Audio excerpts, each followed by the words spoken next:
நாம் தமிழர் கட்சியினுடைய பொலிட்டிஷியன் ஐடியாலஜி என்னன்னு பார்த்தீங்கன்னாங்க, தோழமை என்ற மனப்பான்மை அவங்க கிட்ட இல்லைங்க. நாம் தமிழர் கட்சியினுடைய தமிழ் தேசியம் என்பது அது தமிழ் தேசியம் அல்ல, அது சீமானிசியம். நாம் தமிழர் சீமான் எடுக்கிற அரசியல் என்பது இனவாத அரசியல். நான் இந்த நாட்டினுடைய அதிபர் என்ற மனநிலையோடு தான் அவர் பேசுகிறார்.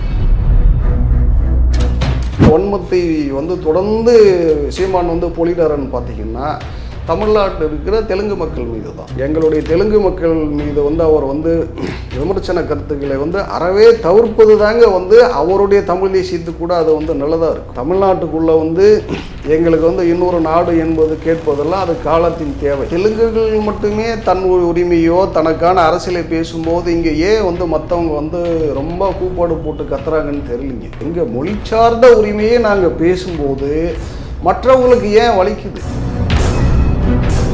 தெலுங்கர்களை புறந்தள்ளி விட்டு ஒரு தமிழ் வரலாறு எழுதுவது என்பது அது உண்மை வரலாறு இருக்காது. பிறமொழியாளர்களை எல்லாம் தமிழர்கள் அல்லன்னு சொல்லி சீமானிசம் பேச பேச தமிழ்நாட்டில் இருக்கக்கூடிய தமிழர்கள் யாருன்னு தமிழர்களே இங்கே சிறுபான்மை சமூகங்கள் ஆகிடுவாங்க.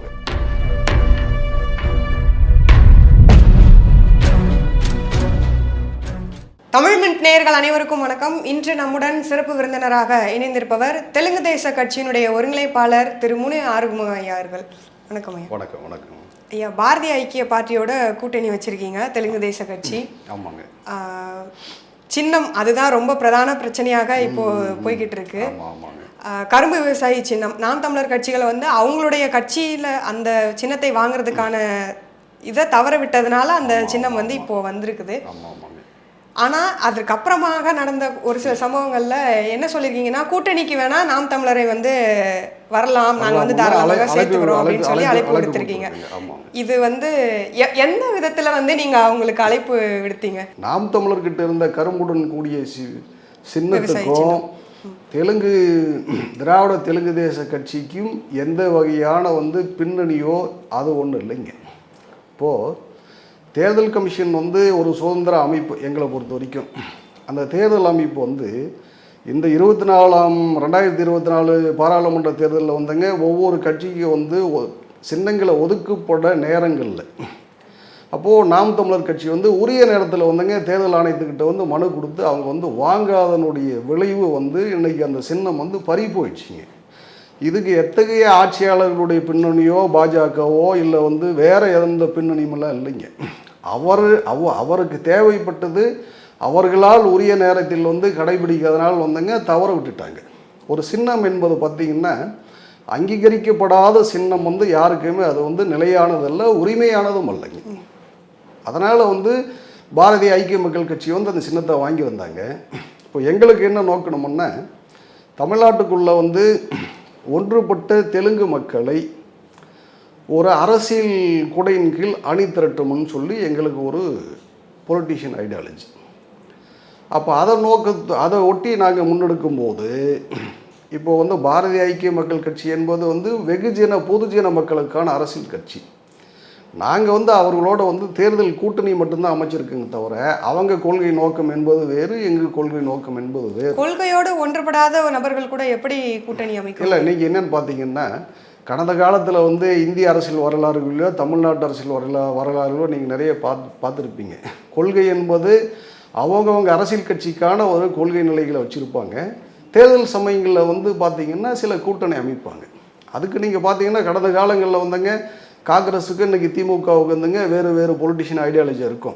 அதே கம்யூனிஸ்டுகளுக்கு பார்த்திங்கன்னா வேறு வேறு ஐடியாலஜி இருக்கும். ஆனால் சில தேர்தல் நேரங்களில் தேர்தல் என்பது மட்டும்தான் தவிர எங்களுக்கு கொள்கை மாறுபாடுன்ற மாதிரி சொல்லக்கூடிய அரசியல் கட்சிகள் தான். நாங்களும் அந்த நோக்கத்தோடு தான் பாரதிய ஐக்கிய மக்கள் கட்சியோட கூட்டணி அமைச்சிருக்குங்க தவிர இதில் கரும்பு கூடிய விவசாயி சின்னத்துக்கு நாங்கள் குறுக்கு வழியில் இதை போய் பெற்றுட்டோம்ன்றதெல்லாம் அது தவறான போக்குங்க. இல்லை, குறுக்கு வழியில் நீங்கள் பெற்றீங்கன்னு சொல்லலை. அவர் புதுப்பிக்க அதை தவறிட்டாரு. அந்த நேரத்தில் நீங்கள் சின்னத்தை வாங்கியிருக்கீங்க, அது பிரச்சனை இல்லை. ஆனால் ஒரு நபர் கட்சி ஆரம்பிச்சதுலேருந்து தேர்தலை எப்போ சந்திக்க ஆரம்பிச்சாரோ அப்போலேருந்தே அவர் நான் தனியாக தான் போட்டியிடுவேன், தனித்து தான் போட்டி அப்படின்னு சொல்லியிருக்காரு. இந்த நிலையில் சீமானை முடிஞ்சா வேணா, அவருக்கு சின்னம் இல்லை அதனால வேணா எங்களோட வேணா சேர்ந்துக்கலாம் அப்படிங்கிறது அப்போ அவருடைய இயலாமையை நீங்கள் திரும்ப சொல்லி காட்டுற மாதிரி. இயலாமை என்ற கருத்தில் அதை எடுத்துக்க முடியாதுங்க. எங்களை ஒரு தொலைக்காட்சி சார்ந்த ஒரு நெறியாளர் கேட்குறார், நீங்கள் உங்ககிட்ட இருக்கிற வந்து விவசாய சின்னம் வந்து சீமான் வந்து வேணும்னு சொல்லி உங்களோட பேச்சுவார்த்தைக்கு முற்பட்டால் நீங்கள் என்ன விருப்பீங்கன்னா, அவருக்கு சின்னம் தான் அவசியம் என்பதால் இருந்தால் எங்களோட கூட்டணிக்கு வரட்டும்னு சொல்லி இது வந்துங்க ஒரு அரசியல் நாகரிகத்தோடு இதை பேசக்கூடிய செய்தின்னு தவிர இது ஒரு தப்பான போக்குகள் ஒன்றும் இல்லையே. இந்த செய்தி என்பது வந்து இது அரசியல் மாண்புக்குரிய வெளிப்பாடு தாங்க. இதில் இது ஒரு குற்றம் காரணத்தை ஒப்பிடுற அளவுக்கு அந்த அந்த தகவல் ஒன்றும் தப்பானது இல்லையே. அந்த நெறியாளர் கேட்ட மாதிரியே இப்போ அடுத்த கேள்வியை நானும் முன்வைக்கணும்னு நினைக்கிறேன். அந்த கட்சி சின்னத்தை வந்து நீங்கள் வாங்கினதுக்கு அப்புறமாக சீமானவர்கள் உங்களோட நீங்கள் வந்து சொன்ன மாதிரி எங்களோட வந்து நீங்கள் கூட்டணி அமைச்சிக்கலான்னு சொன்னதுக்கு அப்புறம் ஒருவேளை நீங்கள் அதற்கு ஒப்புதல் கொடுத்ததுக்கு அப்புறமாக அவர் உங்களை தொடர்பு கொண்டாரா? இல்லை, எங்களோட தொடர்பு கொள்ளை. அதாவது திராவிட தெலுங்கு தேசம் கட்சி என்பது வந்து எங்களுடைய கட்சிங்க. பாரதிய ஐக்கிய மக்கள் கட்சி என்பது பார்த்திங்கன்னா அதுக்கு வந்து மாநில தலைவர் வந்து ஜெயக்குமார்னு சொல்லிட்டு ஒருத்தர் இருக்காருங்க. ஜெயக்குமார்கிட்ட தான் வந்து இந்த வந்து தொலைக்காட்சி ஒரு நண்பர் வந்து பேட்டியில் வந்து இந்த விவாதத்தை முன்னெடுக்கும் போது தான் ஜெயக்குமார் சொல்லப்பட்ட செய்தி இந்த செய்தி. நான் இவ்வளோ நேரம் அந்த பதிவு பண்ண செய்தி வந்து அதுதாங்க தவிர இப்போ எங்களோட வந்து நாம் தமிழர் கட்சியினுடைய தலைமை ஒருங்கிணைப்பாளர் சீமானோ இல்லை அந்த கட்சியில் இருக்கக்கூடிய இரண்டாம் கட்ட தலைவர்களோ இல்லை சில தம்பிமார்களோ யாருமே இந்த விஷயத்தை பற்றி எங்களோட வந்துங்க அணுகவில்லை, பேசவில்லைங்க.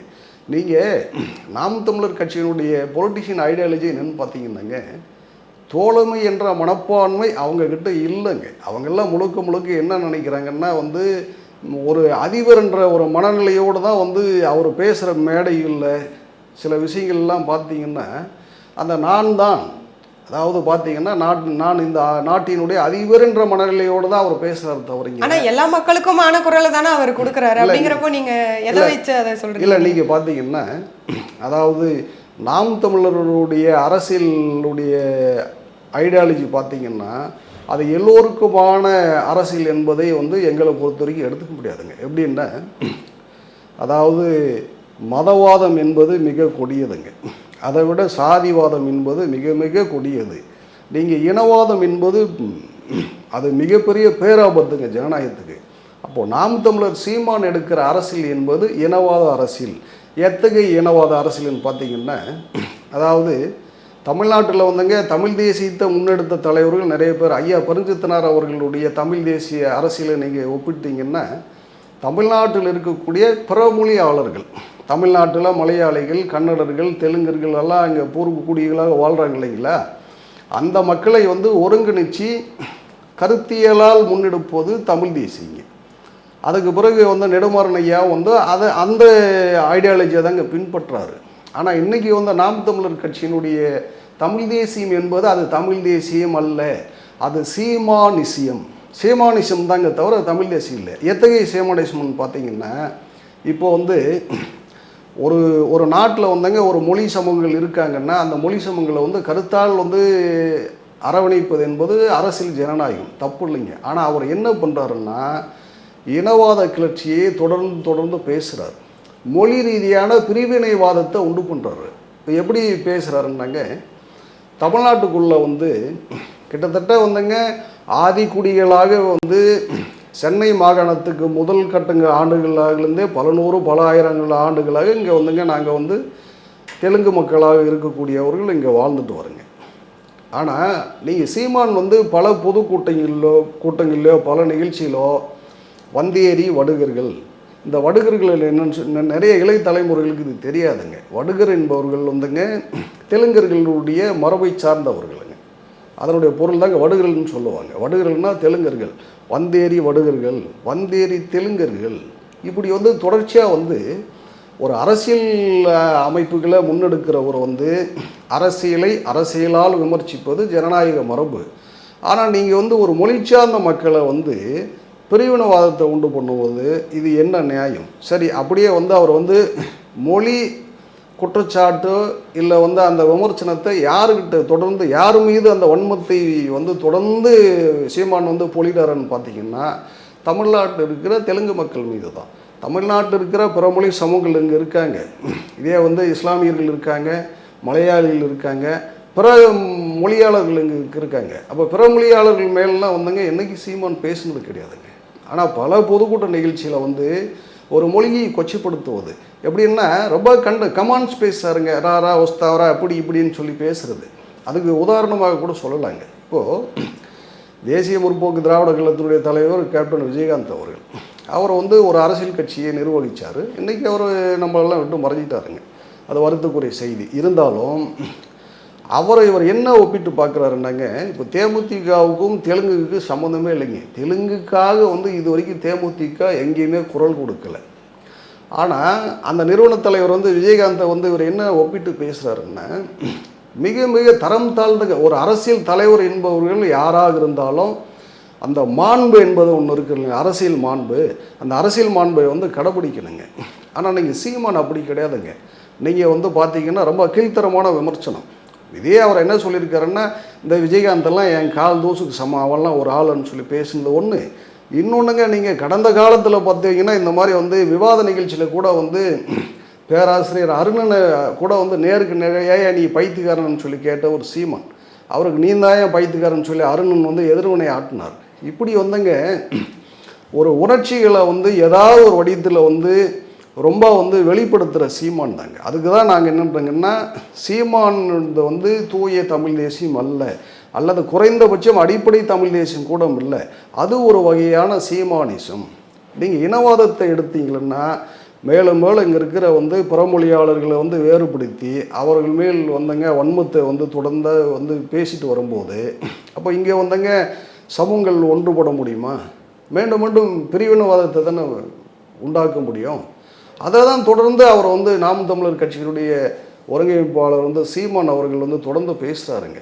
அதனால் நாங்கள் வந்து இந்த விவாத நிகழ்ச்சியின் வாயிலாக கண்டிப்பாக வந்து தோழமையோடு அவருக்கு வந்து ஒரு வேண்டுகோளாக கூட அதை வந்து நாங்கள் முன்வைக்கிறோங்க.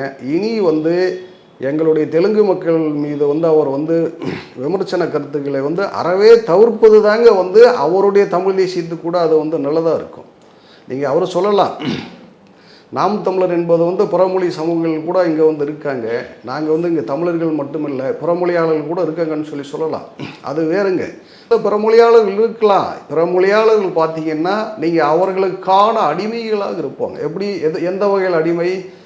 தன்மானம், இனமானம், சுயமரியாதை இழந்து, தன்னுரிமை இழந்து எல்லா இடங்கள்லையும் சிலர் இருப்பாங்க.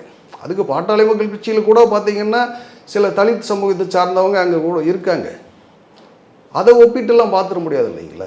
நீங்கள் சொன்னீங்க தெலுங்கு தேச கட்சி. தெலுங்கு தேச கட்சி தமிழ்நாட்டில் எதுக்கு? இப்போ காலத்தின் தேவை. இங்கே தமிழ்நாட்டுக்குள்ளே தெலுங்கை பற்றி ஏன் பேச வேண்டும்னு சொன்னால் இது காலத்தின் தேவை. எந்த வகை காலத்தின் தேவைன்னு பார்த்தீங்கன்னா, இன்றைக்கி நவீன கலைப்பு தமிழ் தேசியவாதிகள், இந்த நவீன கலைப்பு தமிழ் தேசியவாதிகள் யாருன்னு பார்த்தீங்கன்னா நாம் தமிழர் சீமானிசம் என்பது தான் சொல்கிறேங்க. ஏன் சீமானிசம்னா, நீங்கள் ஏன் அப்போ எங்கள் மொழி சார்ந்தவர்கள் நீ ஏன் சேர்ன்ற? அது தேவையில்லை. உனக்கு வந்து தமிழ் தேசியத்துக்கும் திராவிடத்துக்கும் மாறுபட்ட கருத்தாக இருந்தால் நீங்கள் வந்து கருத்தாக வந்து திராவிட அரசியல் மீது விமர்சன கருத்தை தொடுப்போது இது ஜனநாயகங்க. ஆனால் நீங்கள் வந்து திராவிட அரசியலை வந்து தொடுவதற்கு பதிலாக நீங்கள் வந்து ஒரு மொழி சார்ந்த மக்களை வந்து தொடர்ந்து சீண்டுவது என்பது அப்போது இது இனவாதமாக இல்லையா? நீங்களும் மொழி சார்ந்த கட்சியாக தானே அதை முன்வைக்கிறீங்க. இல்லை, நாங்கள் மொழிக்காக இல்லை. இப்போ எங்களது வந்துங்க திராவிட தெலுங்கு தேசம் என்பது எங்களுக்கு வந்து சுய உரிமை, சுய பாதுகாப்பு, தன்னுரிமையிடம் தவிர நாங்கள் தமிழ்நாட்டில் இருக்கக்கூடிய தெலுங்கர்கள் எந்த புறமொழியாளர்களாவது வந்து நாங்கள் சிறுமைப்படுத்துவதோ இல்லை அவர்களை கொச்சப்படுத்துவதோ அந்த நோக்கத்தில் இது வரைக்கும் நீங்கள் வந்து பூர்வக்குடி தெலுங்கர்களாக இருந்த நிறைய அரசியல் தலைவர்கள் எல்லாம் கூட பார்த்திங்கன்னா தமிழ்நாட்டில் வந்து தமிழன் என்ற ஒற்றை அடையாளத்தோடு தான் வந்து வாழ்ந்தாங்க. நாங்கள் வந்து இங்கே என்ன கேட்குறேங்க, தமிழ்நாட்டுக்குள்ளே வந்து எங்களுக்கு வந்து இன்னொரு நாடு என்பது கேட்பதெல்லாம் அது காலத்தின் தேவை. இப்போ அதை பற்றி நாங்கள் பேசலைங்க.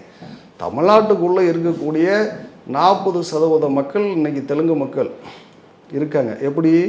தெலுங்குக்குள்ளே பல்வேறு சாதி குழுக்களாக இங்கே இருக்காங்க. நீங்கள் வந்து தெலுங்குக்குள்ளே வந்து கிட்டத்தட்ட 36 சாதிகள் வந்து தமிழ்நாட்டுக்குள்ளே இருக்காங்க. இப்போது எத்தகைய சாதிகளாக இருந்தாலும் சாதி என்பது களையப்பட வேண்டுங்க. ஆனால் எத்தகைய மொழியாக இருந்தாலும் மொழி என்பது காக்கப்பட வேண்டும். ஒரு இனத்தை அழிக்க வேண்டும்னா முதல் ஆயுதமாக வந்துங்க மொழியை அழிச்சா போதுங்க, அவனுடைய சுய அடையாளம் இழந்து போயிடுவாங்க. அதை நோக்கமாக தான் வந்தாங்க, அதை பாதுகாக்கணும்ன்ற நோக்கத்தோடு தான் வந்து நாங்கள் மொழிக்காப்பு தாங்க எங்களுடைய முதல் இலக்கு.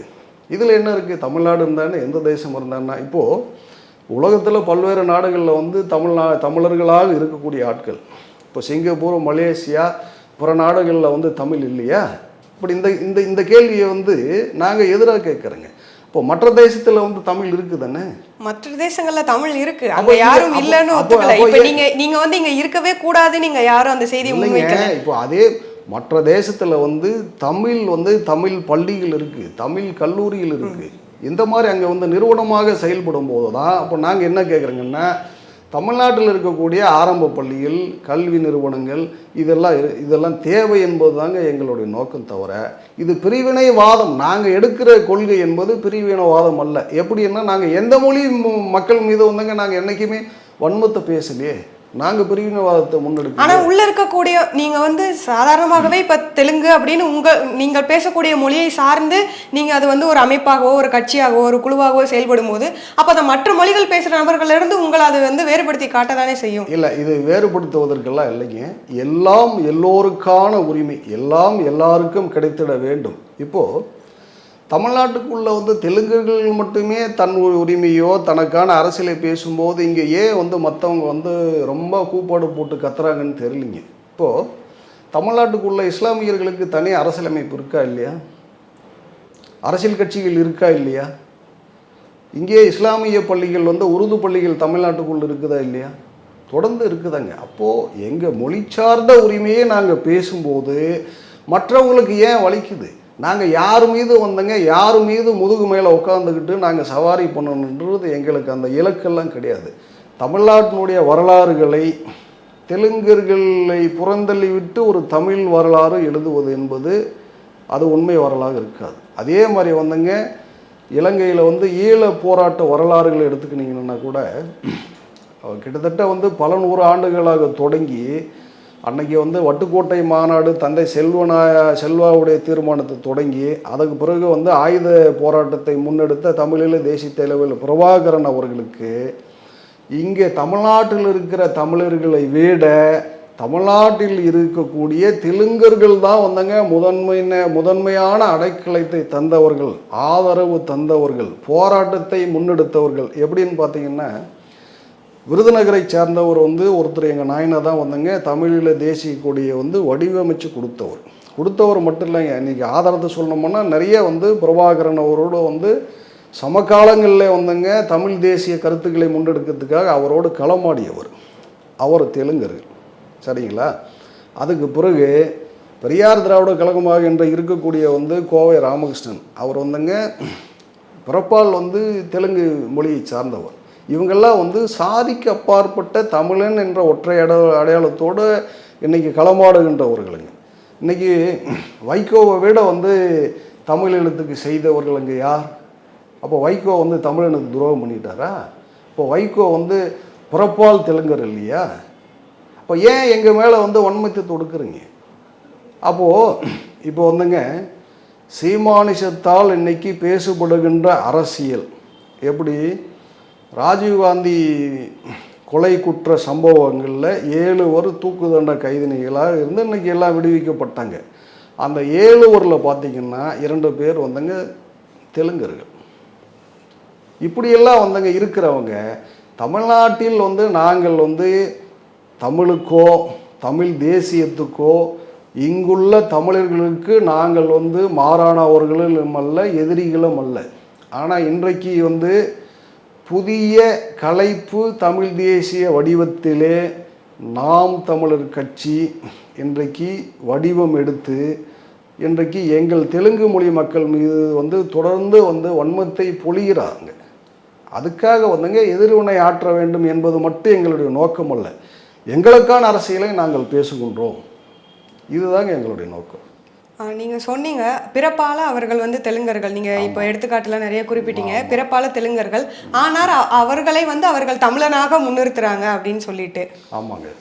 இதில் வந்து அவர்கள் தமிழர்களாக முன்னிறுத்துறதுல உங்களுக்கு ஏதாவது சிக்கல் இல்லை? நீங்கள் பார்த்தீங்கன்னா அவங்கெல்லாம் தமிழர்களாக முன்னெடுக்கிறதுல எங்களுக்கு சிக்கல் எல்லாம் இல்லைங்க. நாங்களே தமிழர்ன்ற ஒற்றை அடையாளத்தோடு தாங்க வாழ்ந்துட்டு வந்தவங்க. ஆனால் நீங்கள் என்ன இந்த சீமான் வந்து பல்வேறு இடங்களில் பார்த்தீங்கன்னா நீங்கள் தந்தை பெரியாரை வந்து அவர் வந்து தமிழின துரோகி அவரை தமிழர் அல்லன்னு சொல்கிறாருங்க. அப்போ நீங்கள் என்ன சொல்கிறீங்க? அப்படி எவ்வளோதான் வந்து ஒரு கொள்கையோட உணர்வோட இங்குள்ள நாங்கள் வந்து தமிழன் என்ற ஒற்றை அடையாளத்தோடு எவ்வளோ அர்ப்பணிப்போடு வந்து உங்களோட தோழமையாக களமாடினாலும் எங்களை வந்து பிரித்தாளுகின்ற நவீன தமிழ் தேசியத்தை நீங்கள் எங்கே கற்றுட்டு வந்தீங்க? இதுதான் உண்மை தமிழ் தேசியமா? எவ்வளோதான் நான் உங்களோட வந்து தொப்புள் கூடிய உறவாக வந்து அண்ணன் தம்பியாக மொழியால் இனத்தால் தமிழன் என்ற ஒற்றை அடையாளத்தோடு உங்களோட நாங்கள் எவ்வளோதான் வந்து இணைந்தாலும் நீங்கள் என்ன இப்போ பண்ணுறீங்க?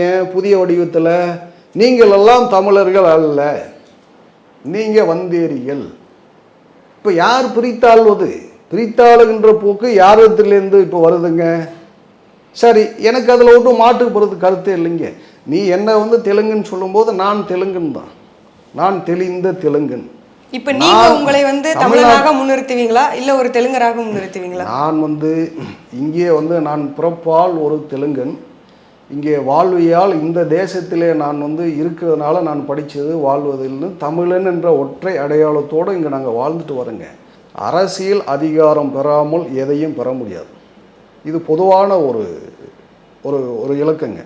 அதனால் வந்து எங்களுக்கான அரசியல் அதிகாரத்தை நாங்கள் பெறுவதற்கான வந்து இந்த அரசியல் முன்னெடுப்பு தான் அந்த திராவிட தெலுங்கு தேசம் கட்சி.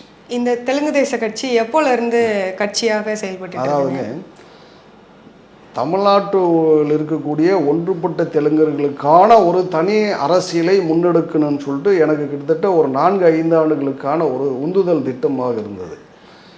ஒரு ரெண்டு ஆண்டுகளாக வந்தங்க இதுக்கான ஒருங்கிணைப்பு, அரசியல் அணி திரட்டுவது, மக்களிடத்திலே கருத்து கேட்பது, இப்படி ஒரு ரெண்டு வருஷமாக வந்தங்க அதுக்கான செயல் திட்டத்தை நாங்கள் முன்னெடுத்தங்க.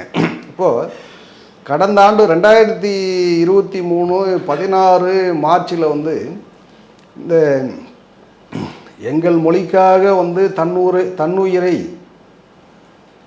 தியாகம் செய்த ஐயா அமரஜீவி பொட்டி ஸ்ரீராம் அவர்களுடைய பிறந்த நாளில் இந்த கட்சியை அறிவிக்கலன்னு சொல்லிட்டு கடந்த ஆண்டே திட்டமிட்டங்க.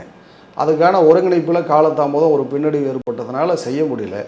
இப்போ இந்த ஆண்டு வந்தங்க நாங்கள் வந்து இப்போது வந்து மார்ச் 16ஆம் தேதி இந்த கட்சியை வந்து அறிவிச்சிருந்தாலும் இதுக்கான அடித்தளம் ஒருங்கிணைப்பு திட்டமிடல் இது வந்து கிட்டத்தட்ட 2 ஆண்டுகளாகவே அதுக்கான வேலைகளை நாங்கள் தொடர்ந்து செஞ்சுட்டு தான் வரோங்க. இனி வந்து தொடர்ச்சியாக வந்து இதை வந்து எந்த வகையில் வந்து சமரசம் இல்லாமல் வந்து இந்த மக்களுக்கான அரசியலை வந்து நாங்கள் தொடர்ந்து முன்னெடுப்போம். சீமான் இது மாதிரியான பிரிவினை அரசியலை முன்வைக்கிறார், அதனால தான் முழுக்க இந்த கட்சி உருவானதுன்னு வச்சுக்கலாமா? இல்லை, எங்களுக்கு வந்துங்க திராவிட தெலுங்கு தேசம் என்பதனுடைய முதல் இலக்கு என்னன்னு பார்த்தீங்கன்னா தமிழ்நாட்டில் இருக்கக்கூடிய ஒன்றுபட்ட தெலுங்கு மக்களை அரசியலாக அணிதிரட்ட வேண்டும். இதுதாங்க எங்களுடைய நோக்கம். தவிர சீமானுக்கான அரசியல் எதிர்வினை அரசியல் இது என்பது இல்லைங்க. இப்போ நாங்கள் ஏன் சீமானுக்கு எதிராக பேசுகிறோங்கன்றது நீங்கள் ஒப்பிட்டு பார்த்தீங்கன்னா நாங்கள் சீமானுக்கு எதிராக நாங்கள் பேசலை. எங்களுக்கு எதிராக தமிழ்நாட்டில் இருக்கக்கூடிய தெலுங்கர்களை தொடர்ந்து சீமான் சீண்டி வருகிறார். எப்படி சீண்டி வருகிறார்? வந்தேரி வடுகர்கள், வந்தேரி தெலுங்கர்கள். அப்போது நீங்கள் சீமான் வந்து திராவிட அரசியலை ஆரோக்கியமாக விமர்சிக்கட்டும், எங்களுக்கு அதில் மாறுபட்டு கருத்து இல்லைங்க. எங்களுடைய மொழி சார்ந்த மக்களை வந்து அவர் வந்து சீண்டுவது என்பது அப்போ இது இனவாத கிளர்ச்சியாக இல்லையா? அந்த வகையில் தான் வந்தங்க சீமான் வந்து நாங்கள் வந்து கண்டிக்கிறோங்க. சீமான் போக்கு வந்து இதை மாற்றிக்கிறது தான் வந்தங்க எதிர்காலத்துக்கு வந்து அவருடைய தமிழ் தேசியத்துக்கும் அது சரியாக இருக்கும். இல்லைன்னா வந்து மொழி பிரிவினவாதத்தை வந்து தொடர்ந்து முன்வைக்கும் போது தமிழ்நாட்டில் இருக்கிற பிற மொழியாளர்களை எல்லாம் தமிழர்கள் அல்லன்னு சொல்லி சீமானிசம் பேச அவர்களெல்லாம் சுய அடையாளத்தோடு ஒதுங்கி போனாங்கன்னு வச்சுக்கோங்க, தமிழ்நாட்டில் இருக்கக்கூடிய தமிழர்கள் யாருன்னு தமிழர்களே வந்துங்க இங்கே சிறுபான்மை சமூகங்களாக ஆகிடுவாங்க.